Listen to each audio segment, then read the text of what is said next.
going to share with you a toxic, surprisingly toxic weight loss thought that you may have that you don't even realize you have.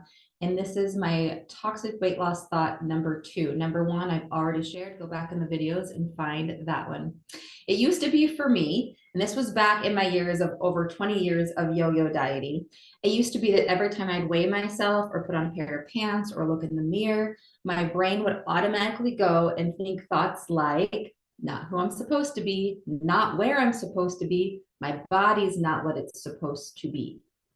And for so many years, I was not conscious that I had this thought until about 2015 when I learned thought and emotion release techniques. And I became aware that I had this thought, not where I'm supposed to be, or my body's not who it's supposed to be, going on subconsciously. I mean, I didn't even realize I was thinking it. And I was thinking it several times a day. And the result was that I was constantly rejecting me.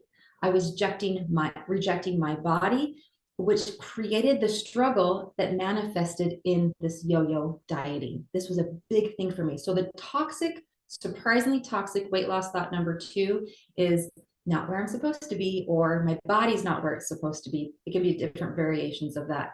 The reason this is toxic is because we have a relationship with our bodies. You are not your body. You live within your body as you sojourn throughout life, throughout time, your journey throughout time here on this earth. But your body, at some point, you will die. But you, the real you that is housed within the body, will continue to live after your body has died, after you're done sojourning throughout this time. You are not your body. And because of this, you are in this really special, symbiotic, holy relationship with your body. And nobody has ever resided within your body except you. And no one knows your body like you either. There is no moment of time that you have not shared together. There's no pain that you have not shared together. There's no joy that you have not shared together. There is no moment on this earth that you have not shared together.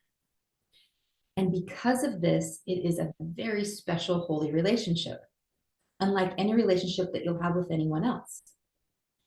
However, when we're thinking thoughts like, not who I'm supposed to be, as you look at the number on the scale, or as you button up your pants, or look at the number on your pants, or look in the mirror, whatever you're looking at, your backside, your tummy, your whatever it is, your arms, and think, not what I'm supposed to be.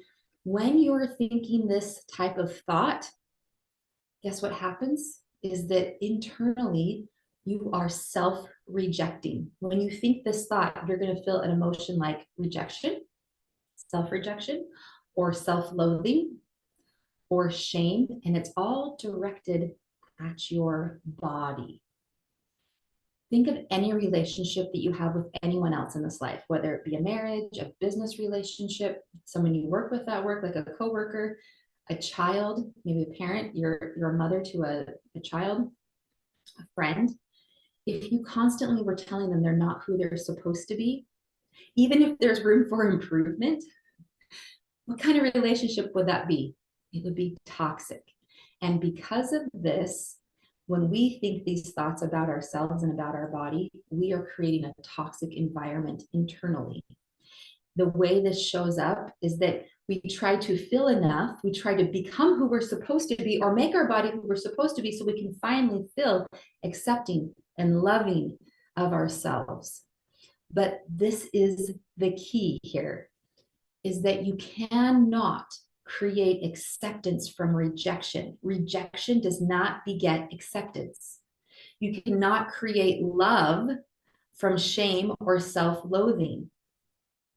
And so when you're constantly thinking thoughts that create rejection, self-loathing, and shame, you are essentially keeping yourself stuck in a cycle where you are never able to fully feel completely love or acceptance of yourself, or confidence, whatever it is that you're seeking from releasing weight off your body. Some of us are seeking true health benefits from releasing weight off our body, which is great. But if you're constantly thinking thoughts that are creating emotions that are what I would call low frequency emotion. I'm going to go ahead and hit screen share, and I'm going to show you what I mean. This is a emotion chart that I use in my free workshop. I also use it in my Freedom of Body and Food program in FBF group with my ladies that work with me on a weekly basis. And this emotion chart shows that emotions below baseline, emotions like confused, upset, resentful, right? Disempowered, hopeless, out of control, ashamed, despair, worthless. These are downward spiraling emotions because they do not have the type of energy, and emotions are energies. They're a sensation in our body that have a quality of energy to them. And when we think these low frequency emotions, they are downward spiraling. So they do not create the long lasting result that you want. So if you're striving to lose weight because you feel hopeless or ashamed, if those are the motivating emotions that are motivating you to take steps to release weight off your body, then even if you release some weight, it either will A, not be long lasting, it will just be short term, or even if you keep the weight off, you will have a disordered relationship with food and with your body. However, if you replace this thought of not who I'm supposed to be with this thought, instead think I'm exactly where I'm supposed to be in this moment. And as you accept that, then that gives you, right? It allows you to come up into these high frequency emotions above baselines as the emotions of acceptance, motivated, empowered, hopeful, gratitude, love, trust, acceptance. These are high frequency emotions. They have an upward lifting quality to them. So when you use emotions like acceptance and love and self-trust, when you use these emotions behind the actions that you take to release weight off your body, then what happens is not only do you become who you want to be, you get to also feel good all along the way. And the changes you make are extremely high probability of being long lasting because it's just who you are from the inside out. You know that you don't have to keep weight off in order to love yourself because you've loved yourself all the way there. Now, I know this can be a scary thought because you think, well, if I accept myself how I am, then I'll never make the changes. And this is what I would say. Remember that relationship. How do we create change within a relationship? By love, complete love and acceptance of that person. We can have healthy boundaries in relationships, of course, but it's by love and accepting someone that the environment is created for long lasting change. Children don't change because, for example, if I were to say, you know, you're pretty wonderful, but I'd love you a whole lot more if, right? And that's the kind of thoughts I used to have about my body. You know, you're great, you're capable and you're healthy, you're able to do things, you're able to birth children, and we're so grateful for that experience. But you'd be really awesome, and I'd really like you when you're where you're supposed to be, which is this size, this weight, right? So forth. So it can be sneaky, it can be more covert than overt. But when we generate thoughts that are of accepting of where we are now, even if we have a different preference of where we want to go in the future. It is when we accept our body where it is that we gain the power from high frequency emotions that we generate to go where we prefer in the next moment, right? We get to, when you're in a relationship where you love and accept each other, you are much more you are in a position where together you're able to create greater change. You love yourself, you accept yourself so much. Now, what do we want to create together? How do I want to experience my body? Rather than thinking, not who I'm supposed to be, not where I'm supposed to be. Do you see? Do you feel the difference?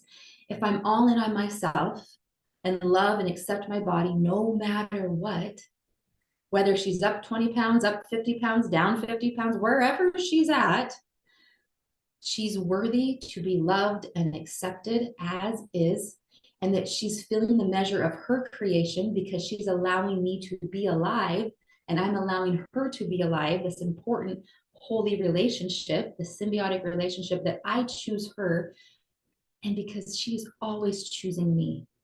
Now, because of this love and acceptance for each other, how do we want to experience each other physically?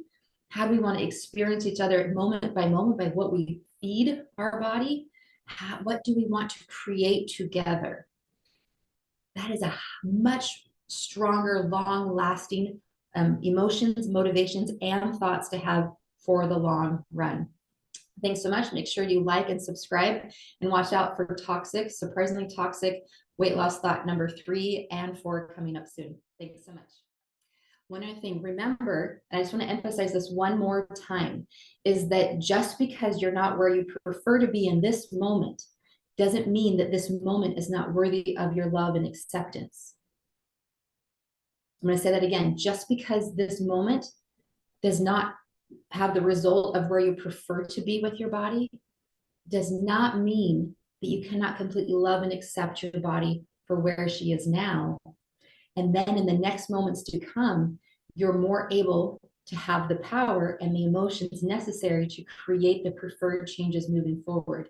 The difference is that the change is not required in order to love and accept what is right now. All right, thank you so much. Bye-bye.